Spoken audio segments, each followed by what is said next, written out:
on their YouTube, in their little write-up, it says genre, action, comedy, faith-based. Would you say that's accurate? Yeah. Why would you? Yeah, totally. That's perfectly I would accurate. say totally. Yeah, you're right. I think they nailed it. The first line is, here is a silly Christmas film we did during the coronavirus lockdown. Completely accurate. I agree 100%. They can do no wrong. Wonderful family. Maybe that's why they're called the Wrights. Oh. I gotta say, as far as Christian action Davids go, I think there might be one who's might be a new David in town. I don't know. Oh my God, dude! And I just noticed this right now. There's David A.R. White and David Owen Wright. Holy shit! The formula: David, 2-syllable middle name, last name that rhymes with White. Yeah. The saga continues. A new type of hero, yes, has emerged. A family man. A family man. Well, I'm excited to tell the people about it, shall we? Yes, please. Welcome back to Boys Bible Study. Merry Christmas in July, Scott. Merry Christmas. Oh, Merry Christmas to you too, Ash. In July. In July, of course. I'm Ash. I'm here with my co-host, Scott. And we are thrilled to be bringing you, Scott, as you said just before we started recording, probably the best Christmas movie ever made. Probably my new favorite Christmas movie. Wow, your favorite. Wow. That's hard to say. But I mean, this is one that really just knocked my socks off. You know, like I left my watch session feeling energized and like a new voice had emerged. So, you know, I might be hyperbolizing for right now, but it's going to stay with me. And I know that's true. Well, I'm racking my brain trying to think of better ones now. And nothing's coming up. Right. I mean, you know, was it the most traditional Christmas movie? No. So, you know, obviously one, you know, feels like they could be biased toward one that's just, you know, gives you that cliche, you know, Hallmark Christmas spirit. But I'm telling you, there is a new breed. The freshman class is strong. The old heads should watch out. I agree. Lars von Trier was right. All you have to do is press record to make a movie. That's a good quote. I've not heard that one, but he's proven right once again. We are here today on this beautiful, very hot July day. I don't know about where everyone listening is, but where I'm sitting, it's hot as hell. And it has me dreaming of a white Christmas. It really does. There you go. Dreaming of a right Christmas, perhaps. Oh. And the movie that we're talking about today is called Christmas Zombies by our favorite family. We just can't get enough of this family. They're amazing.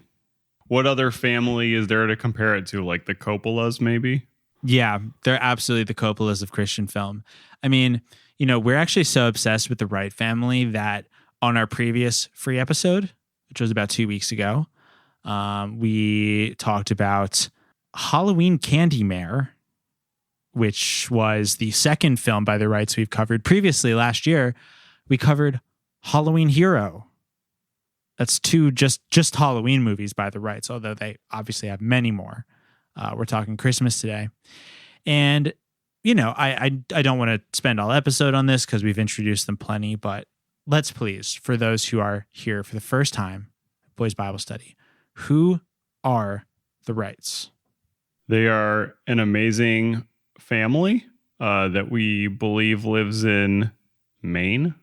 They are homeschooled. They homeschool their 3 daughters, and they spend that time making movies. Their daughters are maybe not even teens and have credits on IMDb already.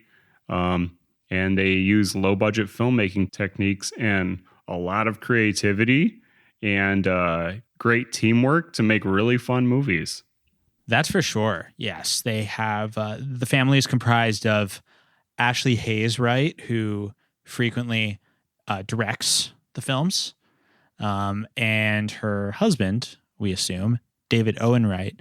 On this one, on Christmas Zombies, he's credited as the editor and producer, which is cool. They don't always have an editing credit on their films. And I know that a big question on our mind was who is editing the films. Yeah. In this case, David. And I mean, this was one of their most ambitiously edited pieces that I've ever seen. So, he's pretty talented. Their daughters are named Scout, Cadence, and Jaina. Jaina are their 3 daughters. They're very close in age, all of them. They are a very, very creative family who does everything together. And you really see how much fun they're having together too. And like, nobody's forcing anybody to do this. They're all on the same page. If they weren't, I would be shocked. I agree. No, it's true. Like, you can really feel that everyone's having a lot of fun. And that comes through, and that's such an important part of, this very DIY cinema that we love. Because, I mean, that's something that attracts both of us to DIY cinema in general. It's like the urgency of it. It's like, I want to do this so badly. I'm going to get the tech that I need. Sometimes that's the absolute bare minimum. Nowadays, the digital camera, the computer, I mean, that's really all you need. And, I'm going to make it happen and tell my story and use the props around me, use the scenery around me, the people around me, and to make something special. And that they did. Yes, that they certainly did. And, when we covered Halloween CandyMare a couple weeks ago, which we loved, super fun movie. The girls headed up that one. It was their baby. Yeah. And it showed in like the best way possible, just like total kid logic, total like kid stream of consciousness. Super fun. And was 40 minutes. Love that. Yeah. When I went to look that one up on Letterboxd, it wasn't there, which was annoying because now I won't remember when I watched it. Well, I will because we did it for the podcast. But because now I feel like I have like a list of like 60 movies I need to add to Letterboxd. And so just another one. The weight of the world's on your shoulders. I was half expecting I was half expecting that to be the case for this one as well, but I was like, well, it is called Christmas Zombies, so maybe some jerk watched it and uploaded it. And lo and behold, there are 8 very negative reviews of this movie, which is on Letterboxd. And I don't understand, because like they clearly seemed entertained by the movie, and it's not like it's misleading in any capacity. Like literally on YouTube, it says, "Here is a silly Christmas film we did during the coronavirus lockdown. Enjoy this free B-movie Christian Christmas classic. LOL. Genre, action, comedy, faith-based." Is any of that inaccurate to you? First of all, not at all. Second of all, okay, this is something that like gets my blood boiling. Like, this is like one of the few things with regards to movies that gets my blood boiling. I don't understand, like, how can I describe this? I don't understand what these people are looking at with their eyes and not seeing the same thing that I am, which is that this is a fun and special movie that was made in an experience by a family. Like, isn't that fun? Like, do you not understand what fun and joy are? Like, what were they expecting? Like, National Lampoon's Christmas Vacation or like Home Alone, and then we're like, what's going on here? But they don't even have a budget. Like, I just seriously. don't even. And this is a problem, because like it just goes to show you how much even so-called adventurous film watchers, let's just say that the type of person who has a Letterboxd account and participates in it is usually someone who considers themselves a movie fan in a more than casual sense. It doesn't mean they're like a super snob who, only watches the, Criterion Collection or, even more obscure than the Criterion Collection. Has a horrible case of the sickness known as cinephilia. Yeah. And like, that could be anyone from someone who likes the mainstream to someone who likes the obscurities. But here's the thing, that even the most adventurous cinema goers, or so they think they are, they don't realize how tied they are to watching movies in a particular way. Movies have to look a certain way, have to be structured a certain way to appeal to these people's sensibilities, or else they're like, this is a bad movie, or this is a so bad it's good movie. It's like, I'm sorry, don't you like things that are different? Like, isn't that why you're here? Yeah. It just, and the thing is, they mind. do, because they're clearly entertained by it. So it's like, when you're saying like it's so bad it's good, I loved watching this. You're like, what's the bad part? I just don't understand. Yeah. Just, you can say like it's low budget, I guess, but like, does that work against something if your goal is to like have fun and it's a comedy? And I don't know. I know we're on the same page. It's just baffling. No, it's completely baffling to me. And I think this is like just a big mission of our podcast in general, beyond just covering Christian movies. But here's what I'm going to do. I'm the teacher. You're handing me an essay and you're talking about a movie and it says so bad it's good. I'm going to cross out most of that sentence until just the word good remains. I think that the beginning of that sentence is not necessary. You liked the movie. How is your mind so narrow with what movies can be? Like, why are movies the only medium where people aren't allowed to achieve them on their own or with their own resources? Why are we cool with garage rock? Oh, I bet you fucking like garage rock. Yet you don't like DIY movies. Like, hey, you probably like lo-fi music that's intentionally lo-fi. Yeah, you probably like lo-fi beats to study to or whatever. You probably fucking like YouTube videos. You probably watch some vlogger say inane shit. You listen to our fucking podcast. Oh, I'm not. Okay, first of all, the you I'm speaking to is not the people who are listening to this podcast, clearly. So, like, obviously this you is directed at the other, in quotation marks, who we all can, pit ourselves against in the cultural battlegrounds. But yeah, you probably listen to a podcast, but you don't want to, you don't respect that a family can just make a movie in their house. Like, sorry. Right. Yeah, that's wrong. actually a really good point, because podcasting is very low budget DIY ultimately. Yeah, almost always. Even the people who are making hundreds of thousands of dollars doing it usually have very desperate setups. I know every medium is different, but it's just like, why is your barrier for entry to a movie that people have to spend at least like $500,000 on it or more, or else it's not legitimate? These people call themselves like anti-capitalists or whatever. Right. Like, there's people who are specifically classist, like with movie making, like with movie production. It's so strange. Yeah. Yeah. It's so funny. And then people are like, oh, well,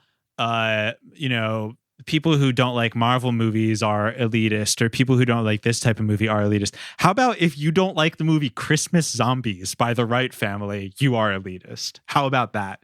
If I'm going to make just some random generalization. How about that, people? And this is, I can't remember the last Marvel movie I saw where I was like, wow, this is full of new ideas and creativity, and I'm genuinely laughing. Yeah. Oh man, I mean, it's a good thing you're not on Twitter, Scott, because like once every 3 weeks people have the Marvel movie debate, which, I mean, I've picked my side on. It's not my thing. The superhero mythology is just really not my thing, and I'm not the person to like really give my opinion on which one's better than the other. I can't, but Logan's every fucking which was that. I said Logan's the best one. I'll take your word for it. Everyone can tweet at me if you disagree with that, because I'm the one fucking taking the arrows for this podcast online. Thank you.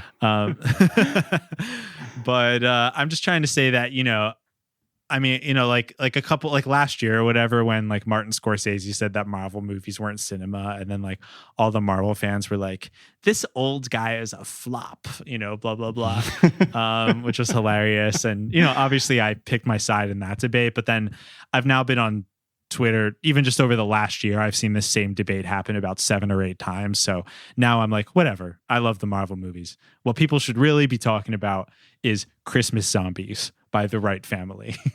That's what we need to have more discussions about. Yeah, and actually, I'm glad you're bringing up the Marvel angle, because the point of that is, and I'm not reading this stuff on Twitter, but I'm guessing the point of that is you like what you like, and that's fine. Yeah. So like, you don't need to qualify something by saying it's so bad it's good. You liked it? Guess what? It's good. Guess what? It worked. Liked it.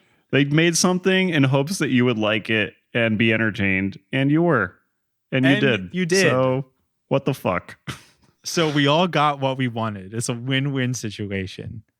Exactly. I love it. That being said. Yeah. That being said, Christmas zombies. Christmas zombies. Stuffy the elf. Now, I guess some things I wanted to say about Christmas zombies before we got into it. Now, we are working our way through the Wrights family oeuvre. I don't know if I guess we've probably scratched the surface. I personally have at least 5 or 6 movies of theirs to see, maybe more. I don't really know the tally at the moment. I guess I do have their IMDb open right now. Yeah, but I don't even think the IMDb covers it all. Right, that's the thing. Like, yeah. Oh yeah. Oh my God. There's so many of theirs I haven't seen. They made, hold on a second. I think we talked about this before. They made 1, 2, 3, 4, 5, 6, 7, 8, 9, 10, 11, 12, 13. Now, granted, some of these were shorts, but you're telling me they made 12 movies, a TV series, and a Christmas music showcase in 2020. Just in 2020? In 2020. That's amazing. That's amazing. They have a documentary called Life is Meaningless. Did you see this? What? It is in 2020 documentary. It was directed by Ashley Hayes Wright. It's called Life is Meaningless. It's about the book of Ecclesiastes. Wow. So let's just say I haven't scratched the surface. In 2021, they started making their TV show, The Rapture Diaries. Then there's The Rapture Diaries Dark Days, which appears to be a spin-off of The Rapture Diaries. They made a TV series called Deranged Dad, which I wonder, one of the episodes, I'm just now fact dumping, but one of the episodes is called Faith, Breakfast, and COVID. So I'm very curious about that. Anyway, we've barely scratched the surface of the Wright oeuvre. That being said, I've got to say, this was one of the most secular aimed ones that I feel like we've seen. Yes. And to the point where they were even quoting secular movies, like known secular movies. They quote Die Hard. They quote Dawn of the Dead. Yeah, they quote Star Wars and Scarface. Oh, yes, they do. You're absolutely right. And, it's just that it's not that their other stories aren't secular. In fact, a lot of them are very wordly in what they are about. But this one was just very interesting because it was just like it acknowledged the secularness of Christmas. Like on Halloween Candymarre, the whole point of the movie is like, we don't celebrate Halloween. Now, granted, I understand that Halloween, very different from Christmas, being that one is from the devil and one is Christian. Thank you. But still, I would have to think that even in a movie called Christmas Zombies, a typical theme we see from the Wright family is them criticizing the secularization of church topics. I was honestly thinking, okay, they'll do a fun Christmas movie, but they're kind of gonna, shove off like the Santa and the gifts and the elves and stuff like that. Mm-hmm. I was thinking the same thing. And they did remind us that Jesus is the reason for the season. Okay, don't get me wrong. But this movie was all about that. This movie was all about the very typical Christmas tropes. Totally. They're almost immediately in Santa's workshop with elves. Yeah. Getting toys together, doing their own world building of Santa's workshop, as you would hope any Christmas movie would do that takes place in the North Pole. Yeah, they had a really interesting take on Santa's workshop. I've got to say, I have it in my notes. This movie gave me workplace anxiety. I found the way that they depicted the workplace of Santa's workshop to be quite stressful. Um, they're having to meet these quotas of toy stuffing. There's an elf named Stuffy, played by the father, David Owen Wright, in prosthetics and, a mask and doing a funny voice. He's a comic, sort of anti-hero who kind of can't do anything right and is a miserable person. And we're sort of supposed to laugh at him and, sort of feel like he gets what's coming to him. But, all he wants is to be he's not good at stuffing the toys. Right. And they're always yelling at him. And he's like, I've been stuffing the toys for 10 years and I'm not good at it. And you always yell at me. And he doesn't get the Elf of the Year award. All I want to do is get transferred to be security because I think I would be good at security. And Santa's always like, nope, you're stuffing the toys again. And he's paid less than minimum wage, we find out. That's right. That's right.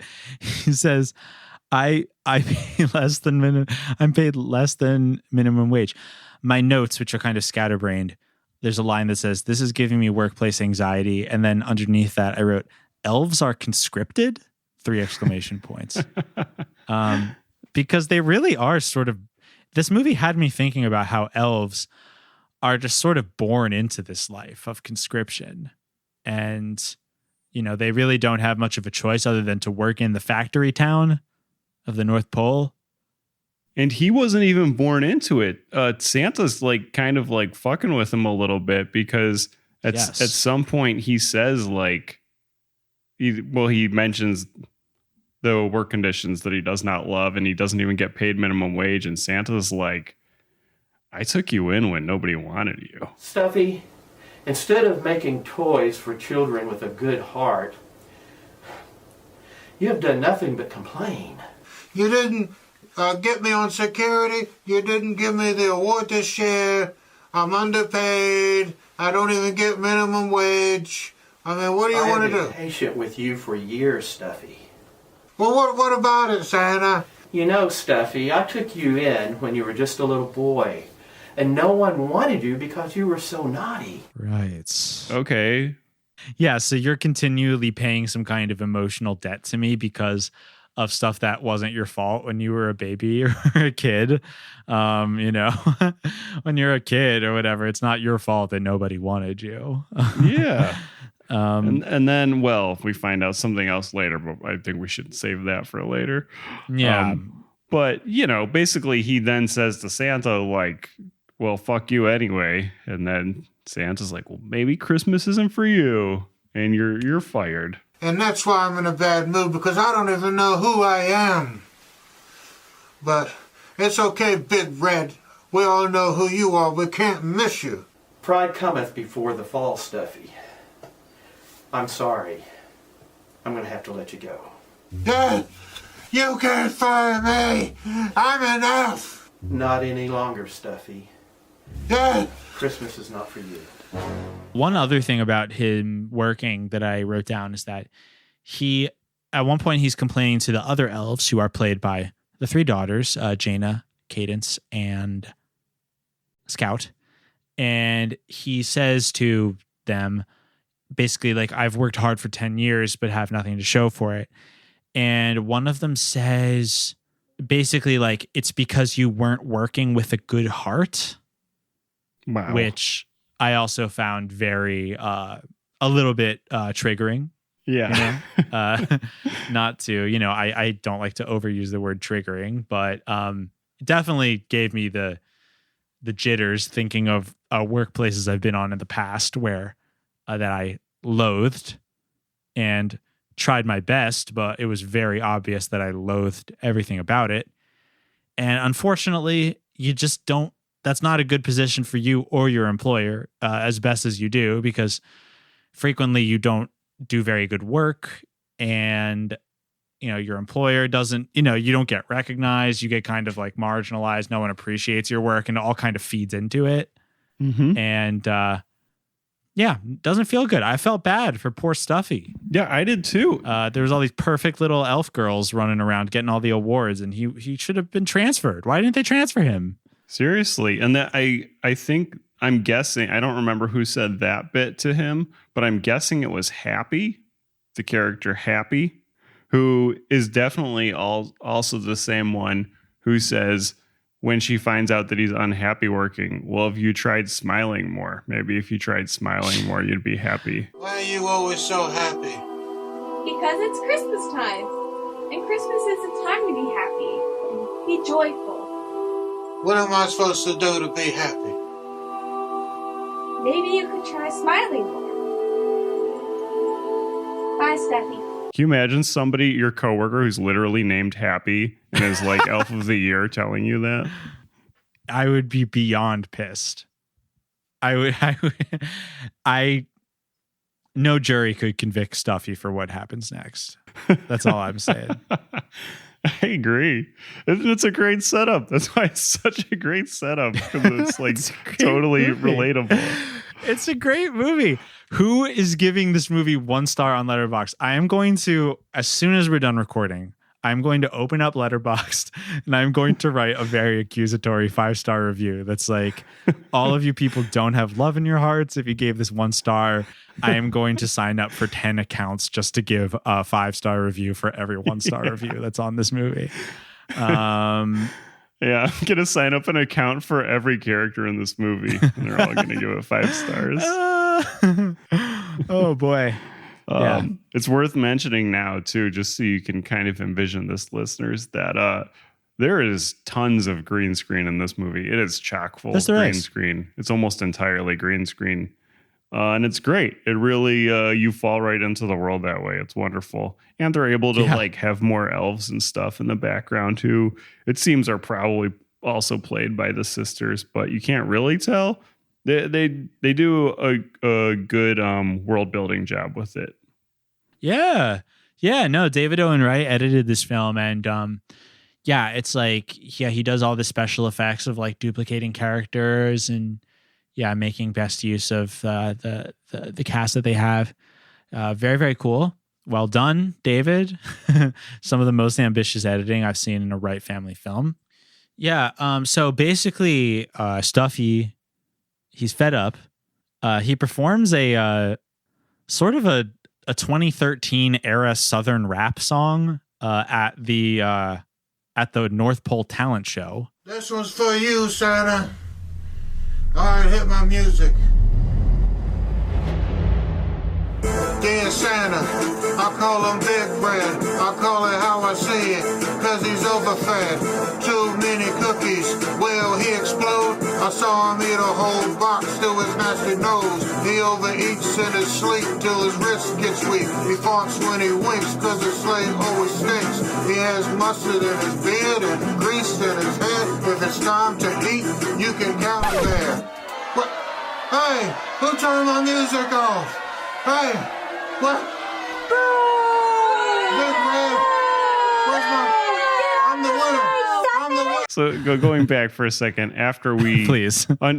Find out that he's not happy with his job, wants to be transferred, and isn't very good at this particular department, but knows he would be good at another department, they then have the talent show, which he's excited to perform in, which is mostly various musical numbers and dancing, as talent shows often are.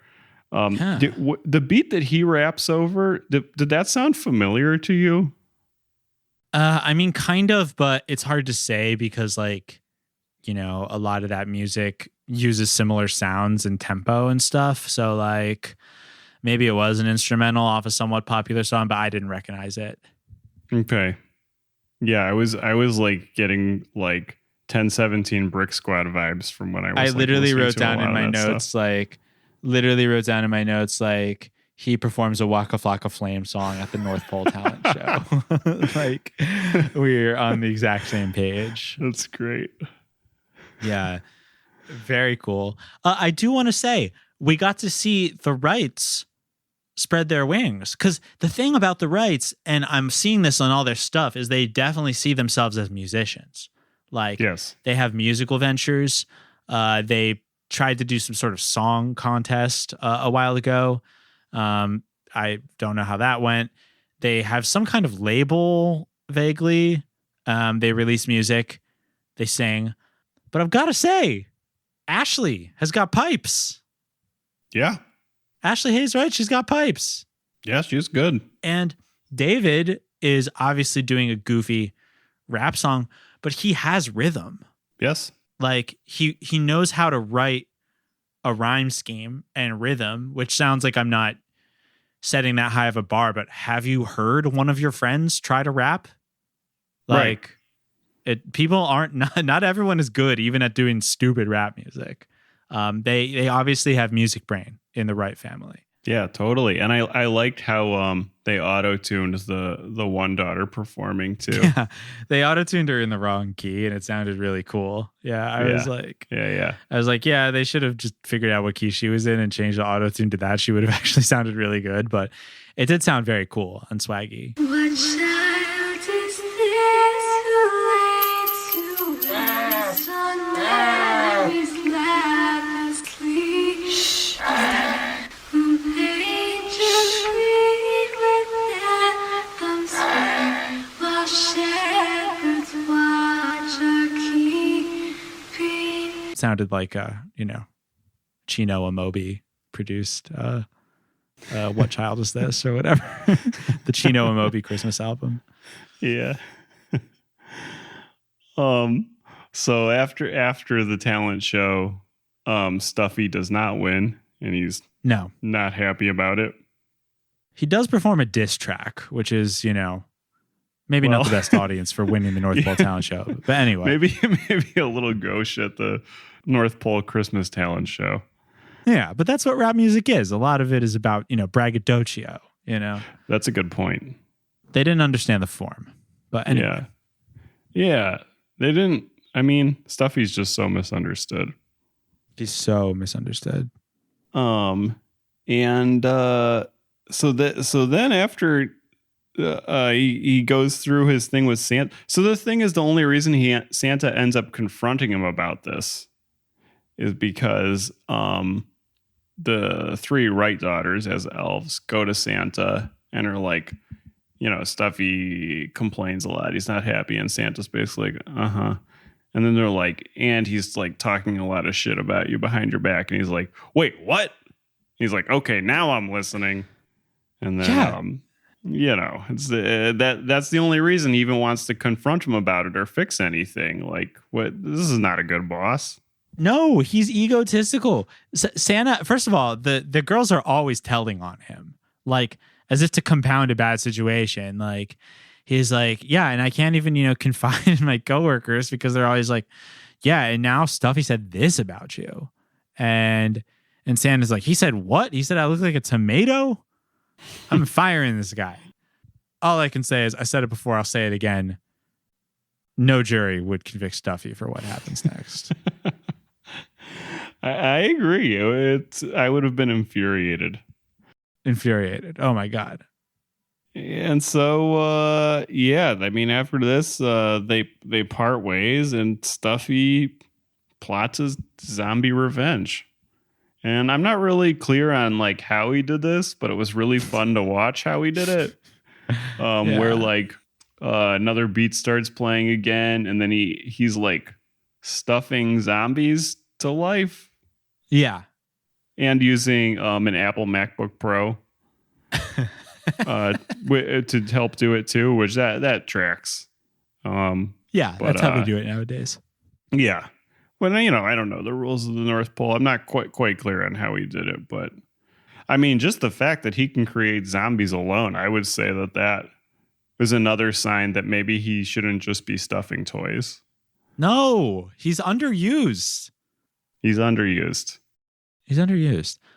Like we said, he wants to be part of security. Santa has a lot of security. It's led by Captain Mistletoe. Played by a Wright family outsider. There are a couple non-immediate family members in this film, which is some of the first I've seen. Yes, which was a funny thing about reading that this was made during a lockdown, because it's like, you made this during lockdown, yet this is the largest cast I've seen in any of your movies yet. Yeah, well. But that's good. They kept their circle tight, and I suppose they only hang out with people who will be in their movies.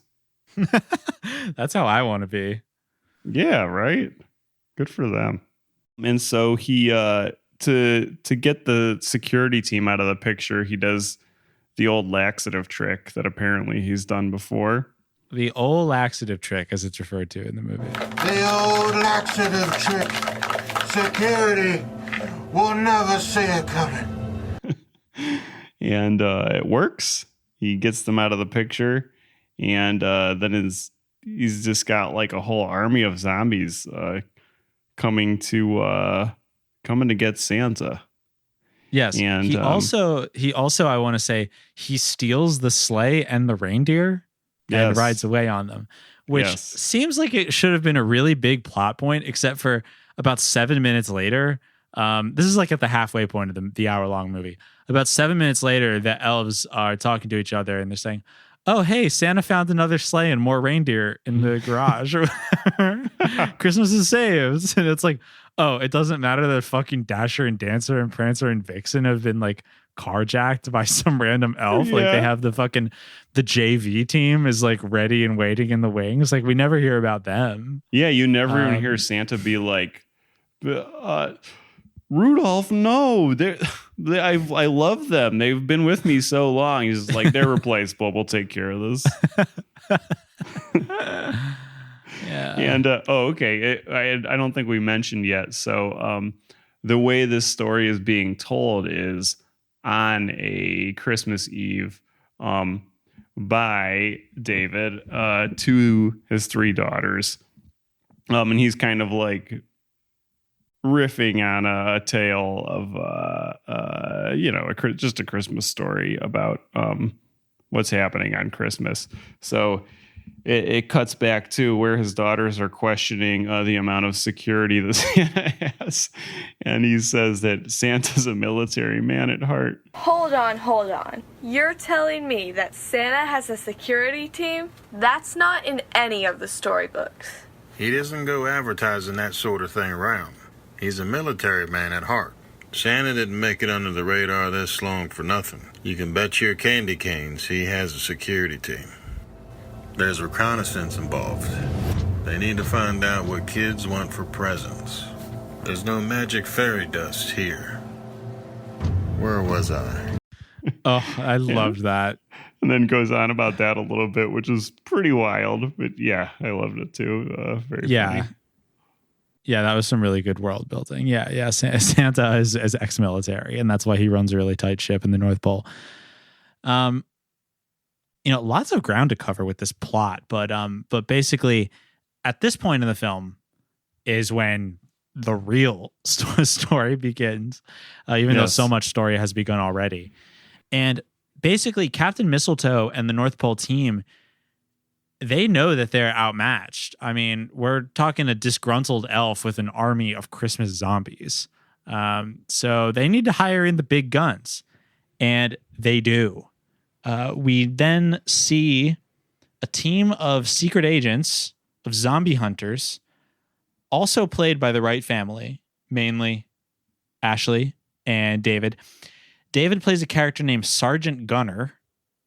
His attribute seems to be that he likes guns.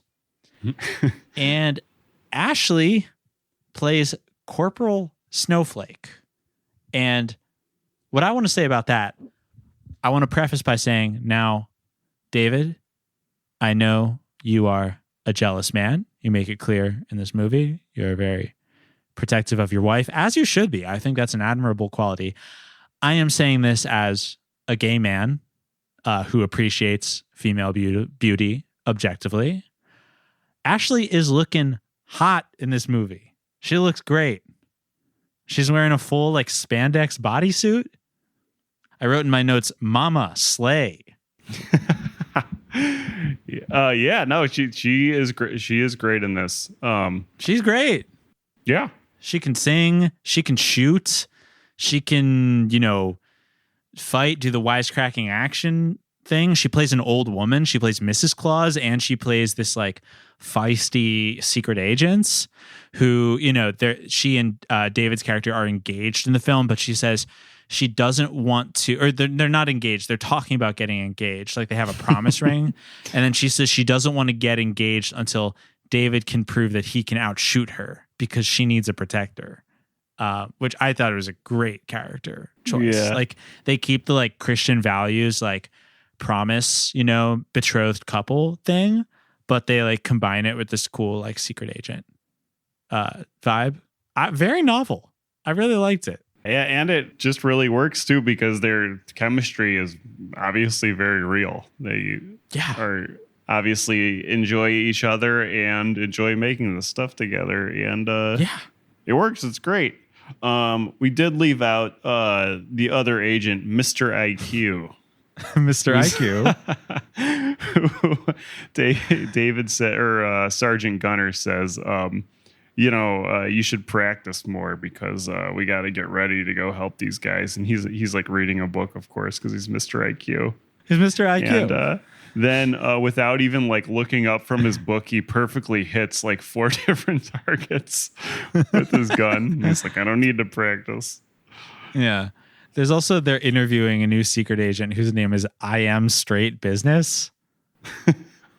Which is pretty funny. Also played by David in prosthetics. He kind of looks like John Travolta's character in Battlefield Earth with the braids and the weird facial prosthetics.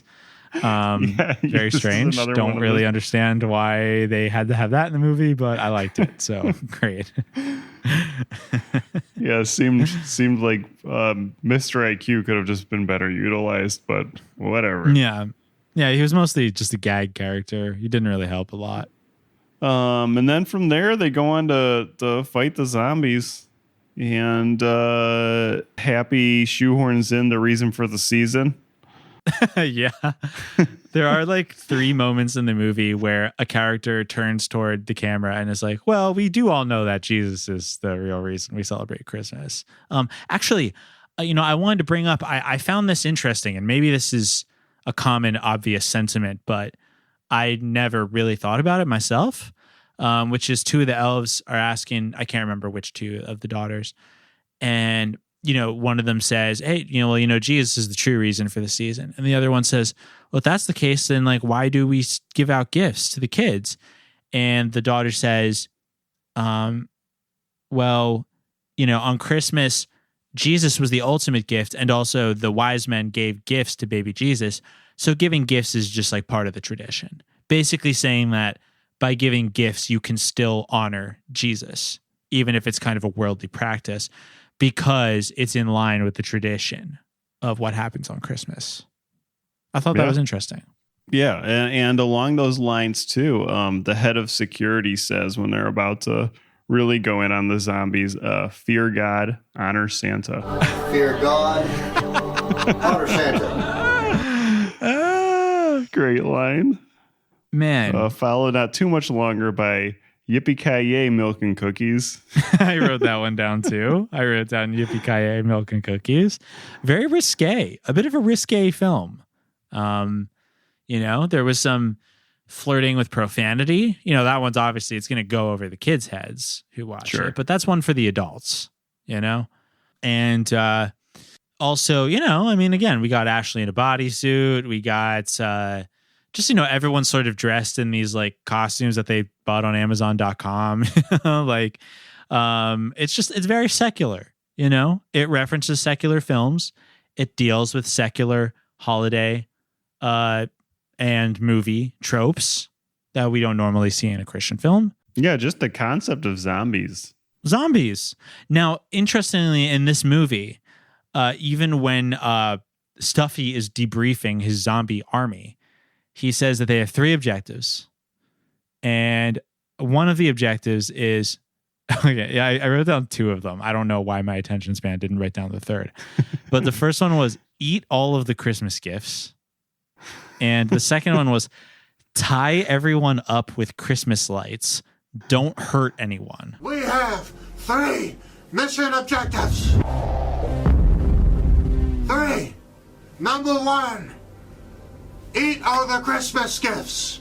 Number 2, anyone moving, you will tie them up at Christmas lights. We will hurt no one, but we will tie them up in time to ruin Christmas. Number 3, and the main target, Something that you cannot miss. Something big, overstuffed and red, like a plump tomato. Someone of legend.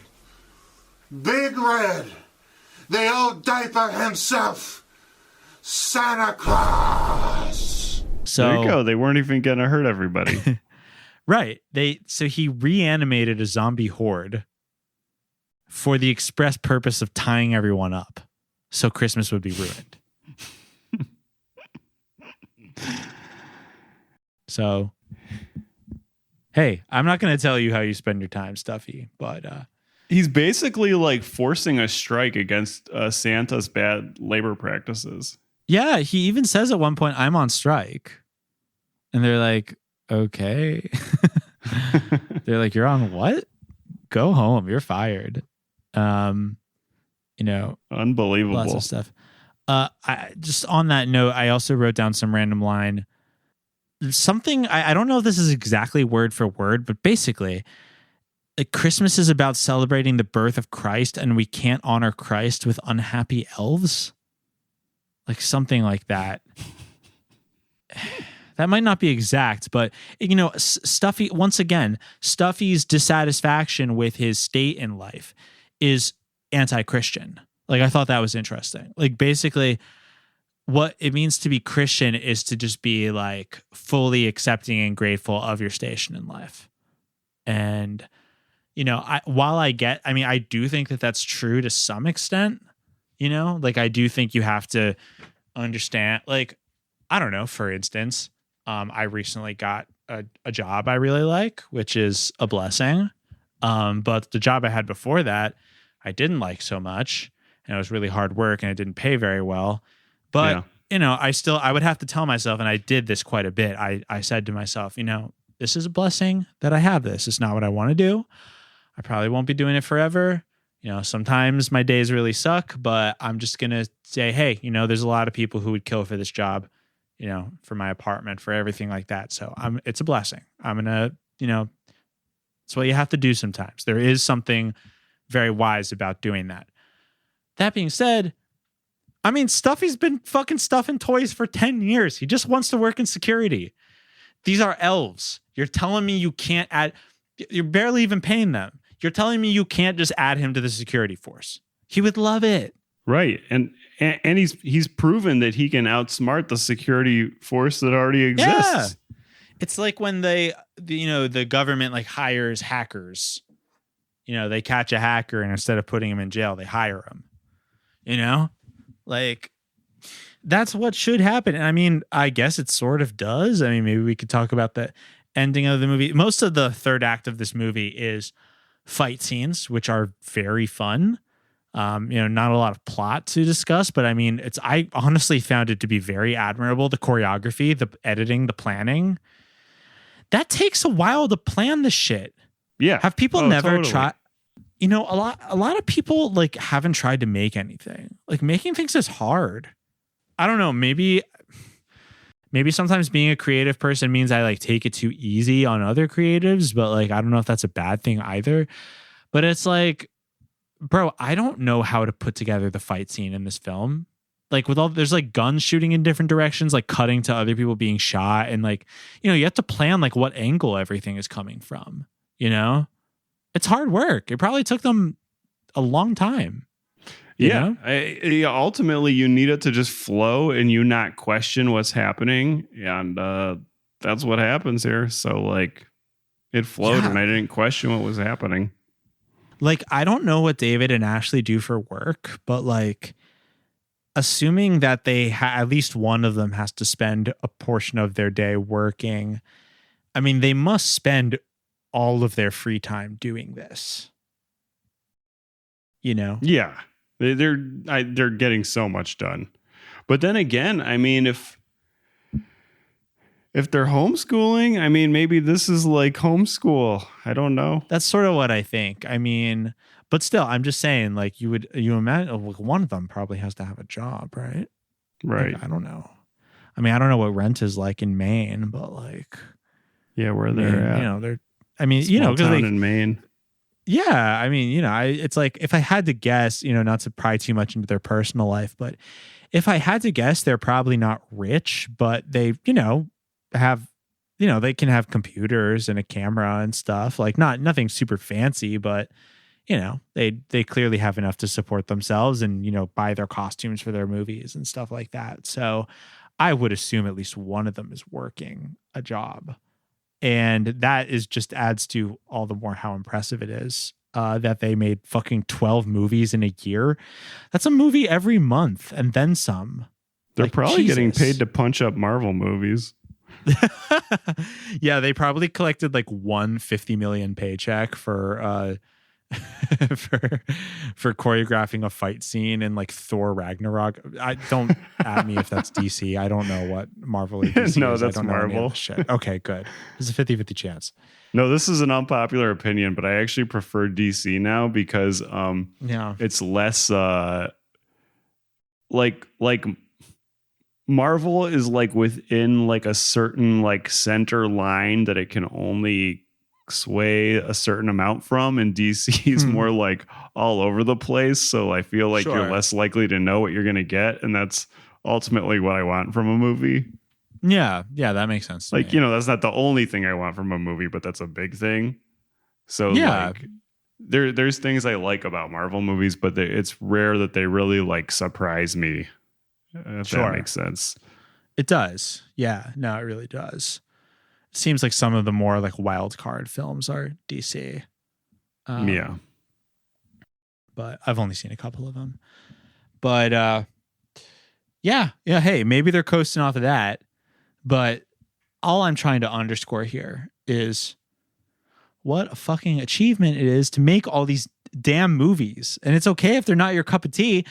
Don't fucking go on letterboxd and be like, oh, this is so bad it's good. Bro, go why did you watch this movie? Why, clearly why you watched this movie was you wanted to feel superior to something for like 5 seconds. Yeah. Because you saw this and you're like, okay, well, here's this like kooky Christian family who has fun. And, I'm smarter than them and I'm better than them. So, I feel that way going into the movie. So I'm going to say like, well, it was a bad movie. And it's like, not to be this person, but like maybe it's not for you. Like, I don't know, like maybe... Or maybe it is, and like, you're just looking at it the wrong way. Like yeah, when you're like, that's really oh, it. what is this? It was so funny. Oh, well, guess what? It was a comedy. Yeah. That's It was why a it's comedy. funny. That is a constant theme with a lot of the, you could say DIY or outsider films that we watch is I find that a lot of audiences don't really apply agency to the makers. Yeah. Like they sort of think that like because they find it funny that like the people making it don't find it funny, that everyone is just trying to be dead serious, and if they made a movie then it has to, that's like so bad it's good, then then it was like due to the fact that they were like so dumb that they don't know how to make a movie, when it's like I think they know it's funny. Like I mean it's comedy. I mean there's jokes in this movie. There's jokes. Lots of jokes, many jokes, nonstop jokes. A joke a minute, in fact. But, you could even apply that to like a Neil Breen to some extent, or, other filmmakers like that. Like I'm not saying, Neil Breen is definitely different because obviously he wants to like instill some kind of moral message in his films. That being said, I know for a fact, because he said so, that he enjoys when people laugh and applaud and participate in his films and have a good time. And in doing that, he knows that he's going to be giving that reaction, and he gets that reaction, and he continues to make movies and show them because he's now a cult fan favorite, and people love his work. So, to deny someone like Neil Breen the agency to say like, oh, well, this guy doesn't make movies like other people do. The movies that I expect from the way that I'm conditioned to watch movies. So he must be stupid, and I'm laughing from a position of like intellectual superiority over his work. It's like, I think you're the one getting played, pal. Why don't you just laugh at it because it's funny? You know? Yeah. If you enjoy it, just thank the creator at that point. Oh, you enjoyed something. Your time wasn't wasted. Thank the creator. Yeah, actually, thank the creator. Was thinking about our friend Vera Drew recently made a post about David Liebhart and said that she gets asked a lot if David is in on the joke, and said that condescendingly removes his agency, basically what you're saying, and that like he's like beyond in on the joke because like he's making it like it's his work. Yeah. Yeah, like that is the problem. You're establishing that the joke is different than the thing that you're watching. It's like there's two things. It's like the thing that was made and you're watching some like shadow of it. Right. It doesn't make sense. It's like, no, this is the thing. You are enjoying it. It was made by the person. So yeah, of course the person is quote unquote in on it. Like they fucking made it. And like if somebody's making a joke in a different way than you're familiar with, like that's ultimately why you're watching it. Yes. Like that's it's something new and different, and like I would think that that's what we want all our creators to do, make something new and different. Yeah, exactly. I mean, that's what God did when he created the fucking universe in 7 days. Am I right? Wow. But honestly, like, not to be self-congratulatory, but hey, I'm going to do it. But one thing that I don't necessarily think I'm like particularly smart or cultured compared to the many people I've met who are way smarter and more cultured than me. But one thing that I think I'm good at, and you and our friends, and honestly, a lot of the people who listen to this show because they appreciate the same things that we do, is that we're good at putting ourselves in different people's perspectives and like styles of thinking and humor and being, and just like appreciating stuff that and like actually being adventurous for things that are for stories that are told in a way, and actually value a film that isn't paced in the same fucking tired way that every single movie is. Like that's probably what makes me stand out as a consumer of media. Not that I like know the most or am can analyze them well or anything like that, but it's just like a movie like this and many DIY films, they reward a truly adventurous moviegoer, not someone who comes to something with their mind already made up, and that opinion being, I am better than this, I am deigning to watch this. Like that is not a productive way to view a piece of media. Yeah, I agree. Well, that's the thing. You gotta find where the areas of creativity and exploration where you can refine your taste and reflect on why you want more of that. And it's just only movies where you would shit on that. Yeah, for real. I think maybe that's one of the mission statements of Boys Bible Study. That's what we're asking. And we're preaching to the choir, literally. If you like what we like enough that you sit and listen to this for an hour, then I'm probably not talking to you. But what I'm saying is, allow yourself to not be elitist about films. Allow yourself to think that a good film can be made for $100, and that you don't need a minimum 1 million budget to make something that's worth your time. No, you just need open to your minds. Make something enthusiastically. Yeah. And follow it through, and you've got something. And now here's the part where we get back to the movie and blow your minds. Yes. So it turns out, so Stuffy he's standing his ground to the very end, with Agent Snowflake around. Realistically, these zombies didn't stand a chance. She's an amazing marksman. She is just laying them out with her prowess. But he's not going to give in. He's mad at Santa because Santa did him dirty.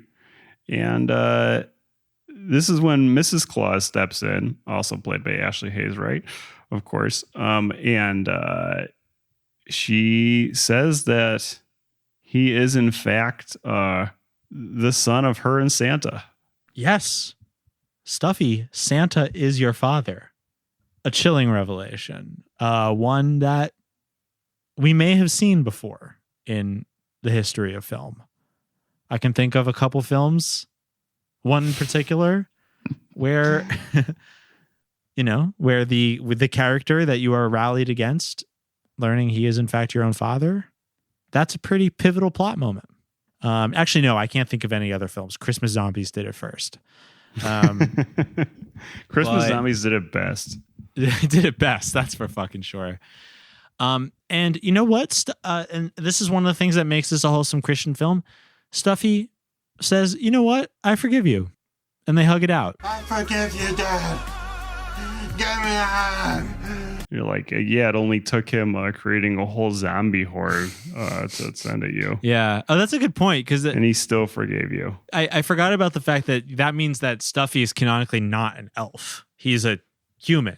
I mean, maybe some kind of like mystical, immortal human. I don't really understand. Yeah. Santa and Mrs. Claus like demigods. I mean, no one really talks about this, but right. Good point. But he's not an elf, and that's part of the reason why he's much bigger than the other elves. Yeah, which does, that did come up earlier in the movie. We did not mention it, which is, I was thinking at the time when they did bring it up, I was like, oh, maybe this is going to be sort of like a play on the movie Elf, of course. Yeah. To some extent, but no, it is not. Not really, no. He's Santa's son. Mm-hmm. Wild. Yeah, he's an immortal human, sort of a Paul Bunyan type. Yeah. Pretty cool. Maybe they're all bunions. Santa Claus all bunions. Maybe Santa and Paul Bunyan are related. It's hard to say. Yeah, or maybe Paul Bunyan's a Claus. I don't know. He's also a long lost son. Geez, maybe Santa raises all of his kids like this. He just doesn't tell them, and he puts them in weird situations and sees what'll happen. I don't know. Stuffy gets promoted to security. So he's working security. He likes that. But then he says, you have to let me be Santa, Dad, or else you don't love me. And he lets him. Oh, yeah. I forgot He lets him be Santa. Santa's like, okay, you can be Santa.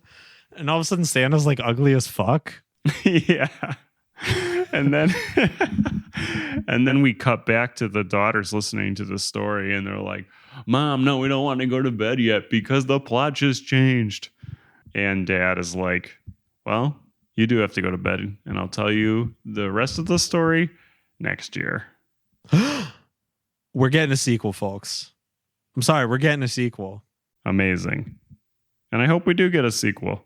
I predict that we will, because, I mean, why not? They're going to make fucking 20 films. Right. They might as well just make Christmas Zombies 2. I hope they do. I really hope they do. I will be first in line to buy it for $5 on their website and never receive it. Well, wait a year for it to come out on YouTube. And you know what? That was well worth the wait for Halloween Candyman. Not only do I forgive you, Ashley, but it was a wonderful gift to the whole world. It was. Man, I wish they had a Patreon. Wow. Yes. Me too. But since they don't, for this Christmas in July, you should donate to our Patreon. To our Patreon. There we go. Yeah. Patreon.com/Boys Bible Study.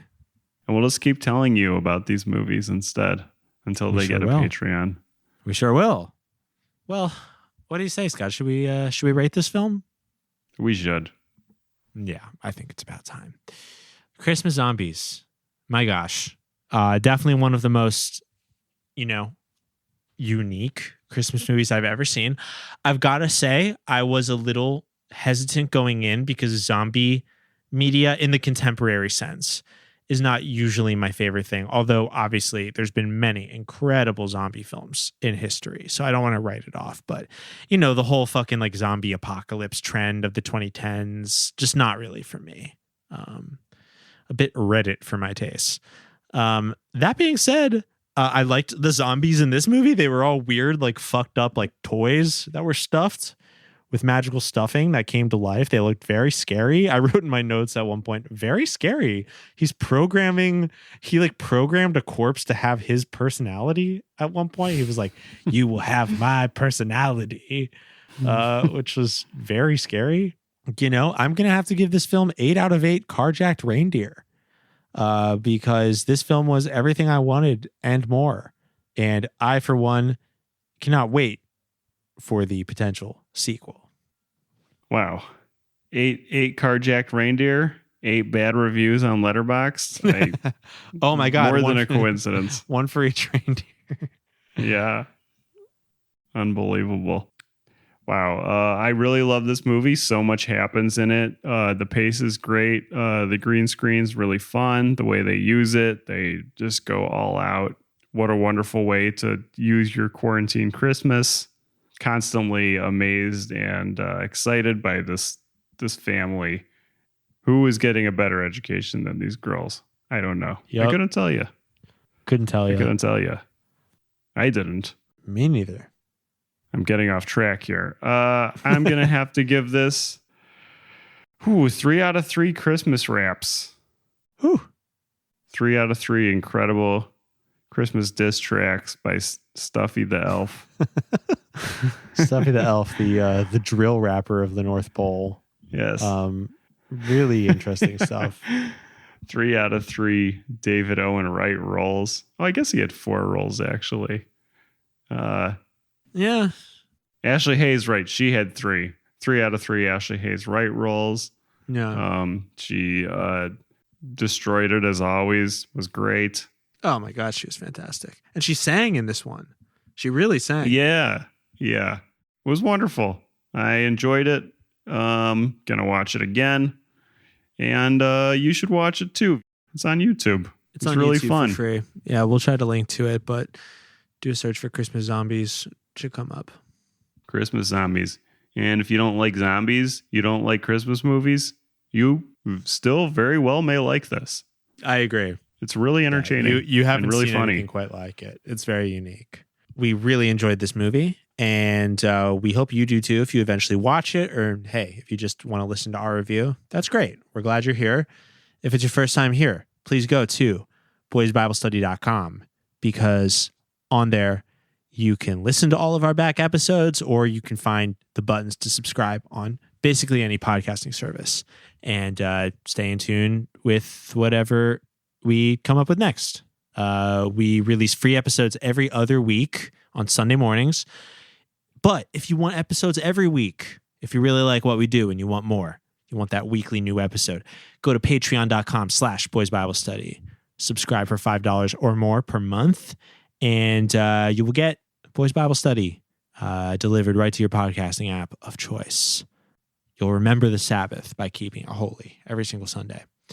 Also, huge shout outs to our patron saints, our patrons at the $20 tier, who, by nature of their generous donation, receive a shout out at the end of every one of our episodes. Thank you so much, Nicole, Marissa, Jeff, Jane, Kara, and Rhett.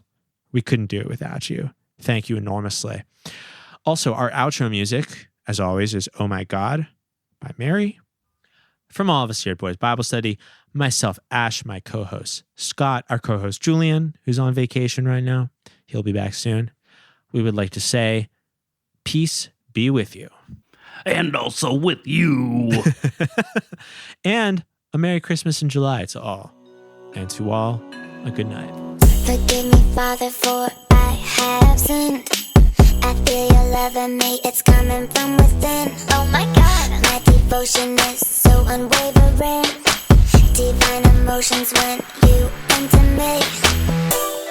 Every day you take me high with your love that I've never been before. I need you to wash away my sin. Open back to let you give me my sin, and I give you all I got. Non-stop, oh my God, yours, it's like that.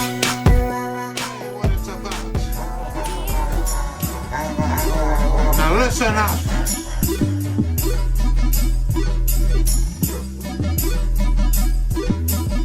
Attack Santa. Let's close the North Pole.